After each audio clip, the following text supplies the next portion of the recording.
নাহমাদু ওয়া নুসাল্লি আলা রাসূলি কারীম আম্মা বাদ ফাআউযু বিল্লাহি মিনাশ শাইতানির রাজীম বিসমিল্লাহির রহমানির রহিম আল্লাহুম্মা সাল্লি আলা মুহাম্মাদ ওয়া আলা আলি মুহাম্মাদ কামা সাল্লাইতা আলা ইব্রাহিম ওয়া আলা আলি ইব্রাহিম ইন্নাকা হামিদুম মাজিদ اللهم بارك على محمد وعلى آل محمد كما باركت على إبراهيم وعلى آل إبراهيم إنك حميد مجيد।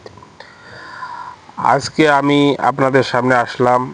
আমাদের পার্শ্ববর্তী দেশ ভারত নির্বাচন হয়ে গেছে। নির্বাচন হওয়ার পর মুসলমানদের প্রতি যেভাবে নির্যাতন, যেভাবে আক্রমণ, আল্লাহর ঘর মসজিদকে ভাঙতেছে, আমরা যারা মুসলমান আছি কোনো এক সময় যদি জিহাদের ডাক আসে, আমরা সবাই ভারত উগ্রবাদীকে আমরা জিহাদের জন্য প্রস্তুত থাকব এবং এই জিহাদে আমরা অংশগ্রহণ করব। যারা যারা অংশগ্রহণ করবেন তারা কমেন্টে লিখবেন। ভাই, আমরা মুসলমান, কুল্লু নাফসি জায়গাতুল মউত, একদিন আমাদেরকে মৃত্যুবরণ করতেই হবে। আজ হোক কাল হোক মৃত্যুবরণ করতেই হবে।